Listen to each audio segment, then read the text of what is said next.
Okay, thank you very much, everyone, for coming to this. I don't like the word lecture because it makes me sound like an old grey white man professor, and I am, okay, old, but anyway. So as far as I know, the person who's travelled the furthest is from Dublin. Any advances on Dublin? Nope. Everyone else from Belfast, probably? Yep. Okay, well, you're all very welcome. Clokey windows, especially war-related memorial windows, are a bit of an obsession of mine, one of many, if I may say so. To date, I am aware of 33 war-related memorial windows in churches in Northern Ireland that were the work of the Clokey studio, which was based at King Street in Belfast. 24 are congregational memorials. In other words, the memorial was erected by the congregation in memory of anyone from the congregation who had served or died in the particular war that it was commemorating. But 8 are memorials to specific individuals, and these would normally have been commissioned by family to show their commemoration of a son or grandson's death. And 1 commemorates the war dead from a Church Lads Brigade company. It's a bit unusual because it's also I think it's the 50th or 150th anniversary of the company, but hopefully I'll come to that one when we get further into the talk. The 2 windows that are on the slide, the one on this side is at Alexandra Presbyterian Church, and it's a Second World War memorial window. It was installed to replace the windows that were blown out during the German air raids. And it's quite intricate in design. When you look at the memorial window on the other side of the screen, it looks quite simplistic. So the Clokey range ran from the very plain, if I can use that word, to the very ornate and very complicated windows. Both have their own place, and obviously it depended on what the commissioning body or person wanted. So a wee bit about the Clokey studio. Is anyone unfamiliar with the Clokey glass studio? Right, there's a few. Okay. Okay, this is Walter Francis Clokey. He was born on 15th December 1870 at Byron Street in Belfast, to Thomas Clokey, who is a town missionary. So he would have worked with the Belfast Town Mission, which was an arm of the Presbyterian Church. And his mother was Martha Robinson. Martha died when Walter was 6 years old, and Thomas then married Jane Ann Hamilton on 6th June 1882 at Eglinton Street Presbyterian Church. It was destroyed during the German air raids, although it had already ceased to be an active congregation within the Presbyterian Church. Walter was recorded as being a merchant when he married Margaret McKenney by special licence at a house called Eastbourne in Coleraine on 28 September 1905. In 1911, Walter was recorded as being a glass merchant. He never seems to have been recorded as being a glass artist or a glass designer. And I think Walter Francis, and there's probably people here who could say better, he ran the company, but he employed individual artists to work on commissions. So I don't think he was a glass stain designer. So he was a glass merchant living at Fort William Park, which is quite affluent part of Belfast, with his wife, 3 children and 2 servants. During his lifetime, Walter was president of the Belfast Wholesale Merchants and Manufacturers Association, and was a councillor for Belfast Corporation. Walter Francis Clokey of Barnagia, Fort William Park, died on 9th December 1930, aged 61, and Margaret Clokey was living at Cadogan Park when she died on 23rd January 1949, aged 68. They're both buried in Belfast City Cemetery, and their grave is quite overgrown now. The England and Wales probate recorded that Walter left effects of £40,972, 16 shillings and twopence.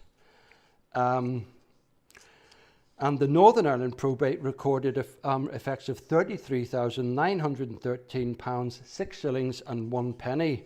So the total effects of 79,500 would equate to 4.4 million in today's terms. So glass manufacture was obviously very profitable business. Walter worked for the glass merchants Campbell Brothers of Belfast, and in 1904 he went into partnership with his former employee and founded the Clokey Stained Glass Studios. His first stained glass artist was a Mr. Wren, and other artists who worked for Clokey Studios were Olive Henry, who I think designed a lot of the windows for the company, John Blythe, Ronnie Shore, Daniel Braniff, Jack Calderwood, and I think Jack Calderwood later went on to form Caldermac, which is an ongoing stained glass manufacturer, and James Watson. You had another one? George Stephen Walsh as well. George Stephen Walsh was another one of the leading designers. And although there was a lot of different people designing their windows, I wouldn't say they all followed the same format, but they're all very similar in style. I mean, if I go into a church, I can spot a Clokey window at about 50 yards just by looking at it, because I just think they're fantastic windows. Sorry, I'm going on a bit. Major coup occurred in 1925 when Francis Ward, founder of Clokey Studios' principal competitor in Belfast, which is Ward and Partners, joined the studio. For most of the 20th century, the Clokey Studio was responsible for a sizable proportion of ecclesiastical stained glass in what is now Northern Ireland, mainly in the Presbyterian tradition, but also Methodist and Church of Ireland. The Clokey Stained Glass Studio continued until the early 1970s, with Harold W. Clokey, a son, continuing the work of his father, and Harold died in 1993. I'm going to stop there. If anyone wants copies of the slides, I'm more than happy to send off a copy of the slides in PDF format by email to anyone. So I know some people I see people taking photographs of the screen, and you're never going to get a good representation. So just bear that in mind if you want. Right, so this is the first one. Not the greatest of photographs, because the window was in an external wall, but now there's another wall there's been an extension behind the church, and so it's backlit, and it doesn't show off the window to its true potential. Sunday, 26 September 1948, the Very Reverend Andrew Gibson of Trinity Presbyterian Church in Cork unveiled 2 memorial windows in Downshire Road Presbyterian Church. Andrew Gibson had served as a chaplain during the Great War and had been awarded the Military Cross. The congregational window, which is this one, commemorates 8 men who had died and 46 men and 12 women who had served during the Great War. 2 angels hold a scroll on which the names are recorded. The window also features an unquenchable lamp, a symbol of hope. The outer edging features the insignia of military and civilian organisations involved in the war effort. So at the top, there are the symbols for the Army, the Royal Navy and the Air Force, the 3 branches of the armed forces. On one side are the insignia of the Merchant Navy, the Land Army and Civil Defence. On the other side are the insignia of the Queen Alexandra Imperial Military Nursing Service, the National Fire Service and the Ulster Home Guard. So Second World War with Belfast, with the German air raids and the extensive damage that was caused to property and loss of life, a lot of the memorial windows tend to feature those non-military organisations, those civilian volunteer organisations. And that appears in several Clokey windows that commemorate the Second World War. The second window in that same church was the gift of the Coleman family in memory of William Desmond Coleman, who died during the war. The iconography represents faithful service and the crown of life. And these are common themes in war-related memorial windows, irrespective of who designed them, whether they be Ward and Partners, whether they be the Heaton, can't remember the rest of it, from England, or Campbell Brothers, or the Anglo-Tour group down in Dublin. On one side, an angel is presenting a warrior with a sword, and on the other, an angel is blessing a warrior who is in the act of supplication. At the top of the window is the insignia of the Royal Regiment of Artillery, flanked by ribbons with two quotations from the Bible. "Commit thy way up unto the Lord, and though he slay me, yet will I trust in him." William Desmond Coleman was born on 27th January 1912 at Hill Street in Newry to William Hannah Coleman and Hester Lavinia Coleman, whose maiden name was Crossett.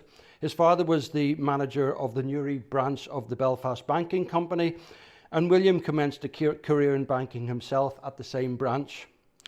He was working at the Calcutta branch of the Imperial Bank of India at the outbreak of the war when he volunteered for war service. He joined an officer cadet unit and was commissioned as a second lieutenant in the Royal Regiment of Artillery on 16th June 1940. He was serving in Malaya on attachment to the 22nd Mountain Regiment of the Royal Indian Artillery when he lost his life. He was reported as missing after the fall of Singapore on 15th February 1942 and was assumed to have been taken prisoner by the Japanese army. On 8th March 1946, in other words, over 4 years after being reported missing, the War Office reported the presumption that William had been killed in action on 16th February, which is the day that Singapore fell.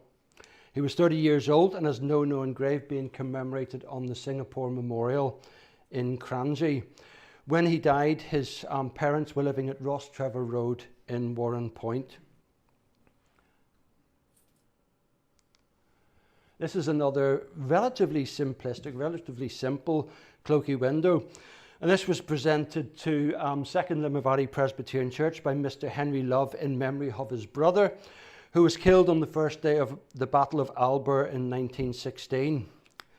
The window was one of 4 Clokey windows installed in the church during renovations and was dedicated by the Reverend Moses Andrew Thompson of Mount Pottinger Presbyterian Church in Belfast on 28 September 1952. So though he was a First World War fatality, this memorial window wasn't installed until after the Second World War. Also, he wasn't a Limavady man. He was from Marifeld, I think. Probably come to that in a minute.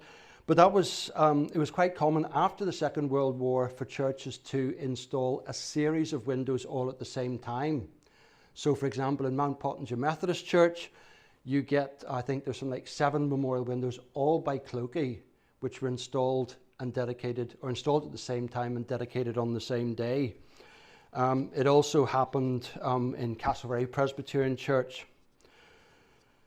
This window features the crown of life against a victory wreath and a profusion of bunches of grapes, which is symbolic of God's provision and blessing. So it's something which you wouldn't necessarily associate with a war fatality, but it's the gratitude of what he, his gift, if you like, to the country.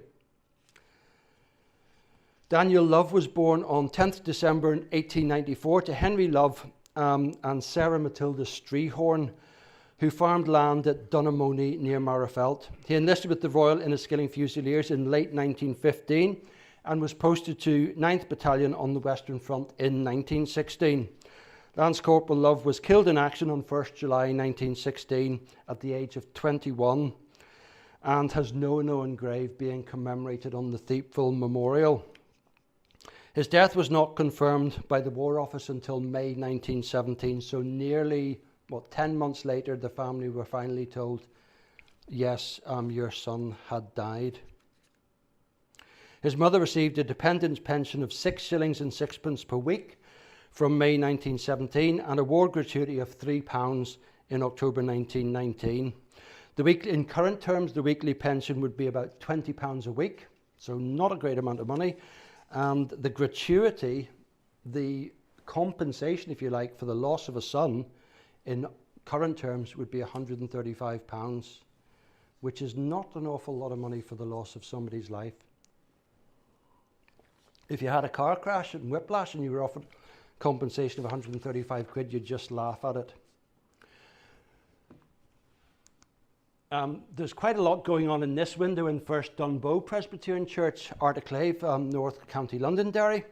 And it was unveiled and dedicated in a service led by the Reverend S. McGladdery, in which the Reverend James Mark, Group Captain Turner and Flight Lieutenant Walters also participated. In the top portion, so I've broken it down a bit, this portion here features the Tree of Life with the Dove of the Holy Spirit. The border panels include images of 6 aircraft. So there's an aircraft there, on either side there, and down at the bottom. Sorry, 2 there and 2 at the bottom.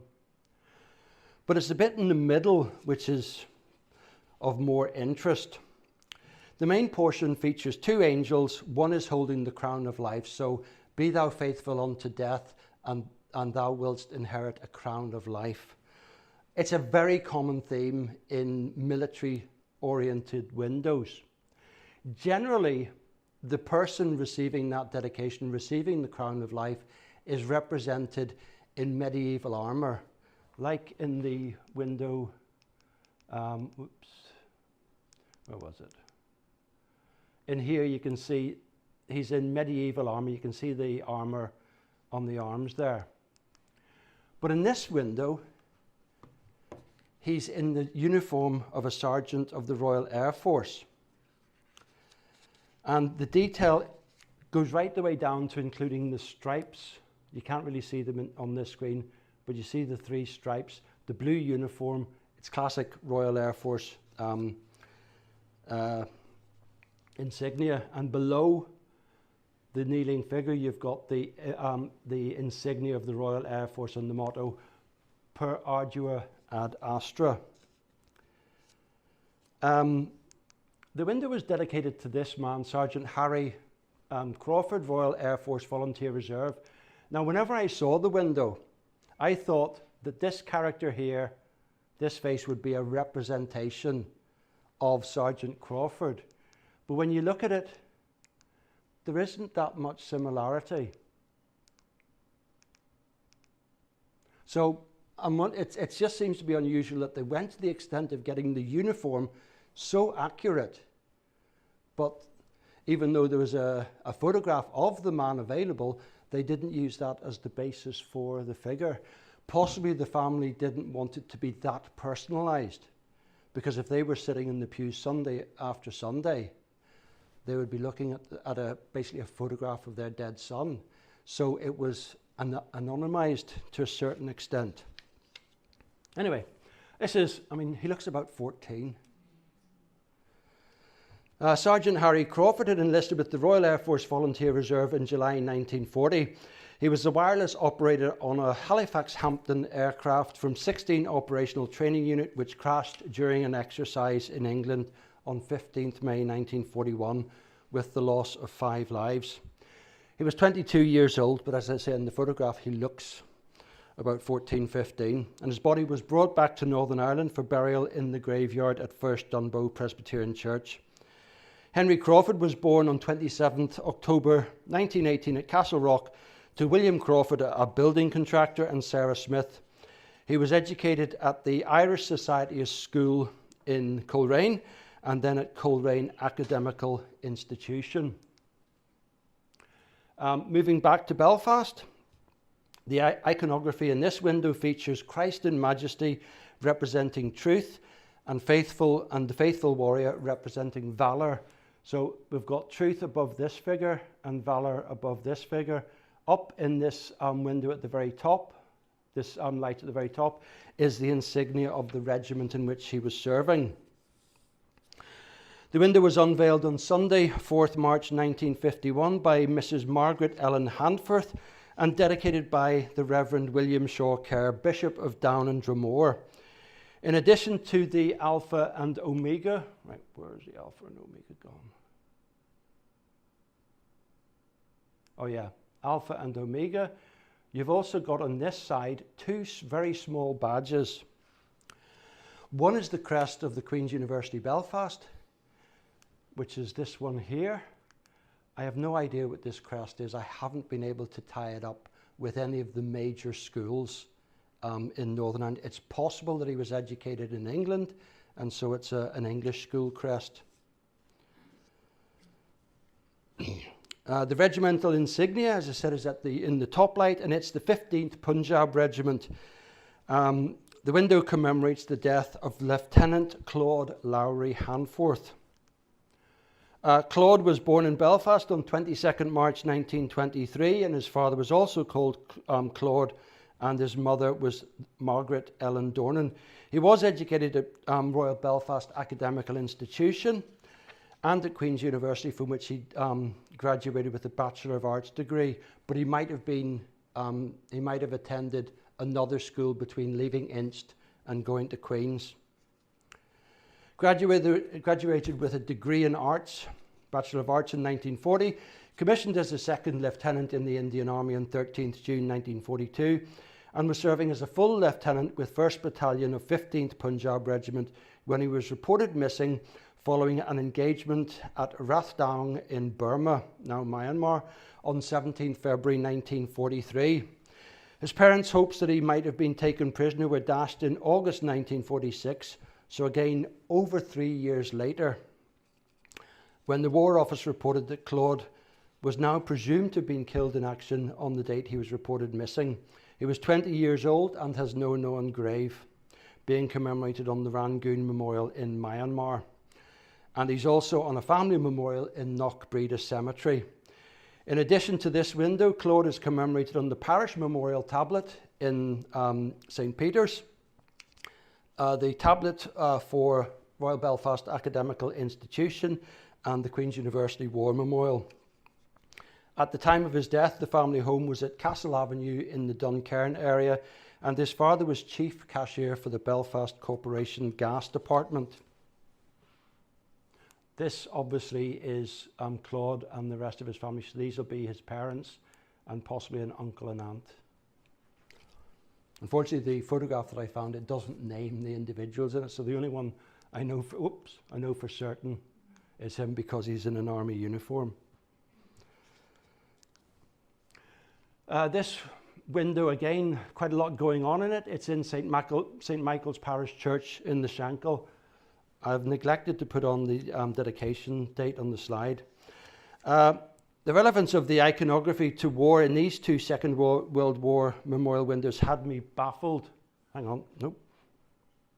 So I've gone on to the next one. Sorry, backtrack. St. Michael's Parish Church is on Craven Street in the Shankill, and it was dedicated on Sunday 21st September 1958 by the Reverend Cyril Elliott, Bishop of Connor. The inscription reads, "To the glory of God and in loving memory of the members of St. Michael's CLB, Church Lads Brigade, who gave their lives in the wars 1914 to 1918 and 1939-45. This window is presented by the Company, Old Boys and Honorary Members Association to commemorate the Golden Jubilee of the Company, 21st September 1958. So it's a composite, it's commemorating the anniversary of the Company, but also the boys and men from the Company who had gone off to war. There is an oak leaf and acorn motif running throughout the window, and the main section features St. Michael, the flaming sword of the Spirit, and the slain dragon, symbolizing the victory of good over evil. At the top of the window is the crest of the Church Lads Brigade, which is up here, so we're looking at this portion. And there are four emblems above the inscription. The Shield of Faith. So here we have the Shield of Faith, the Helmet of Salvation, the Breastplate of Righteousness, and the Sword of the Spirit, which are all from a portion of Scripture which I can't for the life of me remember now. I didn't record it. But it's the armour of God is the overall theme. Quite a beautiful window. These two windows, one's in Ballymena, one's in Londonderry, and you can see that thematically they are very, very similar. The relevance to war in the iconography had me stumped. Both feature King David pouring out a ewer of water. Whilst a fugitive, King David had expressed a yearning for water from the well in Bethlehem, his home village, his hometown, which was at that stage occupied by the Philistines. 3 of his warriors risked their lives to get water from the well, but David refused to drink it, instead pouring it out as a sacrifice to the Lord in recognition of the men who had risked their lives to get the water for their king. So when you hear that, you can suddenly see how that links into war commemoration, because they're commemorating people who gave up their lives for their earthly king and for their heavenly king. The first window is in First Ballymena Presbyterian Church and was dedicated on Sunday 7th January 1951 by the Reverend Joseph Hugh Rush Gibson, moderator of the Presbyterian Church in Ireland. This is the one in Carlisle Road, Presbyterian Church in Londonderry, and it was dedicated on Sunday 9th November 1952 by Mr. Robert Niven and dedicated by the Reverend Dr. Alexander Wiley Blue, minister of May Street Presbyterian Church in Belfast. The Reverend Blue had served as a YMCA chaplain on the Western Front in the First World War. The names of 9 men from the congregation who lost their lives in the Second World War are recorded at the base of the window, and included in the names is George Niven, a son of the man who unveiled the window. George was born on 12th March 1916 at Kennedy Place in Londonderry to Robert Niven, a grocer's assistant, and Elizabeth McAdams. He was educated at the Model School in Londonderry and then at the Municipal Technical College in the city. He joined the Royal Air Force in 1932, so he wasn't a wartime, just for wartime service. He decided he wanted to make his career in the Air Force. So he joined the Air Force in 1932 and was posted overseas in 1937, and he was serving with 216 Squadron at Heliopolis in Egypt when he lost his life. He was a crewman on a Bristol Bombay aircraft that crashed on 15th July 1940 in mist near Mersa Matruh. It was returning from a raid on naval storage tanks at Tobruk. George was 24 years old and is buried in the Cairo War Memorial Cemetery and commemorated on a family headstone in Londonderry City Cemetery. It's not clear why the aircraft crashed. It could be that it had been damaged by anti-aircraft fire during the raid, or it could be that it developed malfunction, engine malfunction. Especially in the desert area, you get a lot of sand being sucked into the engine cowlings. So something could have just caused the engine to cease to function properly. When compared to many war memorial windows, the colours in this window are not as vibrant. And also, it's quite a bit more simplistic. In fact, if I was looking at this, I would have thought it was more akin to the designs from that period of Warden Partners or Heaton, Butler and Bain of London. The window was dedicated on Sunday 19th February 1950 by the Reverend Robert McNeill Boyd, MC, Bishop of Derry and Raphoe. He was awarded the Military Cross in 1917 while serving as a chaplain. The upper light features a cross with the word fides, Latin word fides, which translate as faith or trust. The main portion of the window depicts a scene from 2 Kings chapter 6 in which a soldier and the prophet Elisha are on the battlement of a city wall. So here's the battlements of the city wall. There's a mass of chariots and men in the background. The window is inscribed with Elisha's words to the soldier, "Fear not, for they that are with us are more than they that be with them." The far background features an army of chariots of fire attacking the besieging army. The window was erected in memory of 175 members of the congregation who served in the Second World War, and a plaque below the window names 18 men from the church who died. These are the 2 men. This is the man who was involved in dedicating the window, and I'm now going to talk about Private Edward Cochrane. Edward Alexander Cochrane was born on 19th October 1887 at Wapping Lane in Londonderry to James Cochrane and Roseanne Diver. He served through the Great War with 10th Battalion Royal Enniskillen Fusiliers and knocked about 5 years off his age when he enlisted with the Pioneer Corps for service in the Second World War. He was deployed to France with the Expeditionary Force in September 1939 and was reported as missing after the evacuation of Dunkirk. In February 1941, the War Office reported that he had been killed in action on 17th June 1940. The Commonwealth War Graves database records his age as 48. The Londonderry Sentinel recorded his age as 51, but he was actually 52. So when you're dealing with war research, you can't rely on what would be normally credible sources. I always go back to the birth register because that is the absolute base from which to calculate somebody's age. This window was installed when the new church, First Presbyterian Church in Londonderry, was built in 1954-55 and dedicated on Thursday, 31st March 1955. The central feature depicts Jesus holding the crown of life under the words, "Be thou faithful unto death, and I will give thee a crown of life," which is from the Revelation of St. John. The window is dedicated in memory of the members of the congregation who made the supreme sacrifice in the Second World War, and in honour of all who served. At the base of the window, Downpatrick Presbyterian Church.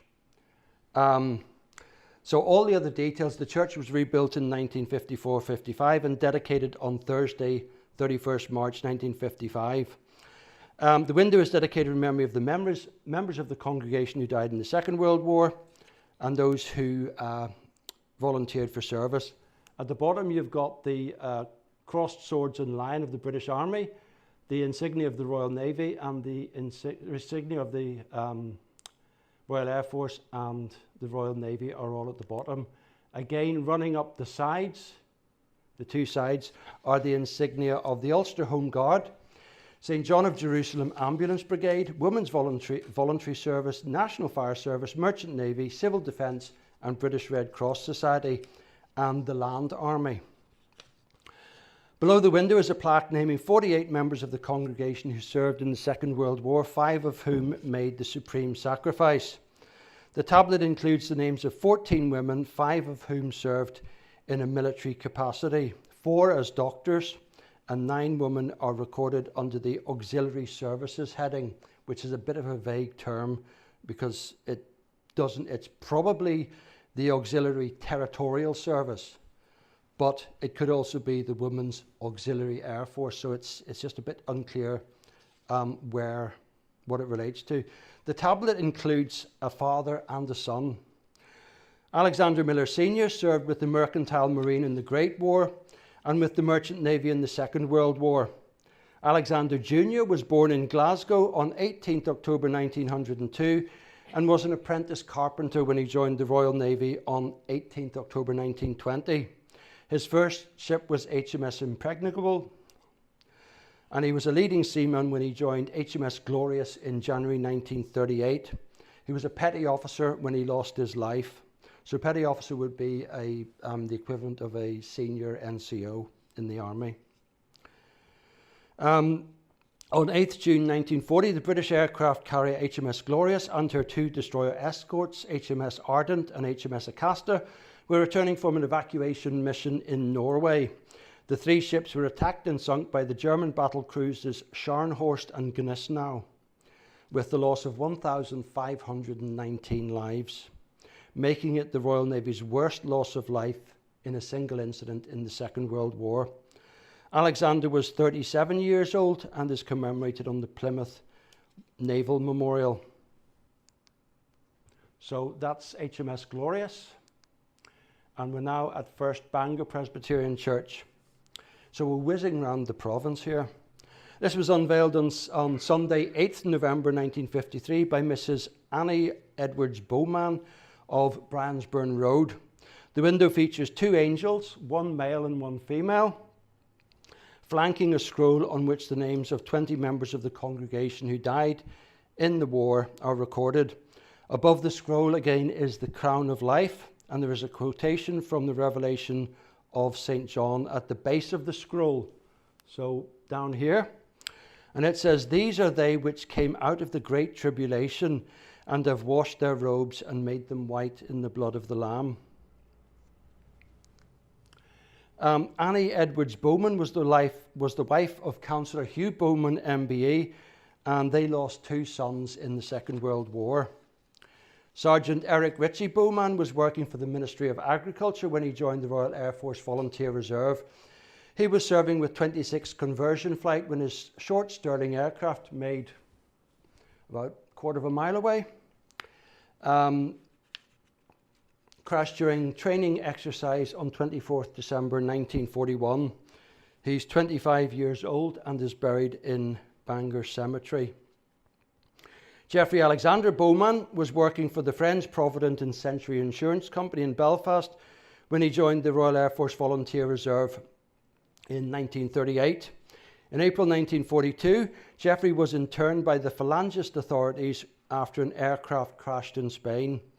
The Phalangists were the fascist party. It was the name of the fascist party in Spain, which had been victorious in the Spanish Civil War, with the assistance of their comrades in Germany and Italy.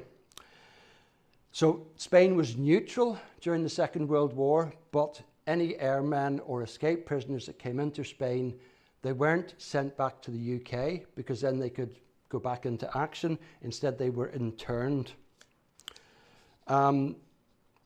Somehow, the circumstances aren't known, but Flying Officer Bowman was serving with 53 Squadron when his consolidated B-24 Liberator aircraft crashed into the sea on an anti-submarine operation. His death on 21st May 1944 was verified by the Air Ministry in June 1945. Geoffrey was 25 years old when he died and is commemorated on the Runnymede Memorial in England. Both brothers are commemorated on the Bangor and District War Memorial and the War Memorial tablet in Bangor Grammar School.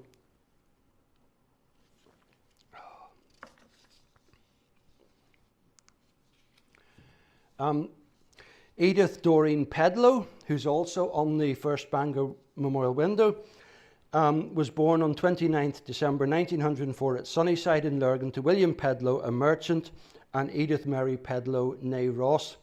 She received her nursing training at the Royal Victoria Hospital and was appointed as a staff nurse in the Queen Alexandra's Imperial Military Nursing Service on 2nd August 1938. So she went into the nursing service of the army as a career move. She served at home in France and in Singapore, where she was attached to the Royal Military Hospital. Sister Pedlow was being evacuated from Singapore aboard the SS Koala when the ship was bombed and sunk, but she managed to reach Pompong Island, some 70 miles south of Singapore. She was taken off the island by the SS Tanyong Penang, which was shelled by the Japanese. And once again, Sister Pedlow found herself in the water. She and another sister managed to reach a small raft to which they clung for 3 days and 3 nights. Her widowed mother was living at 16 Godfrey Avenue in Bangor when she died on 21st January 1945, not knowing whether her daughter was alive or dead. In November 1945, some 10 months after the death of her mother, the War Office determined that Sister Pedlow had died of exposure on 20th February 1942. She was 37 years old and is commemorated on the Singapore Memorial and also on the Bangor and District War Memorial.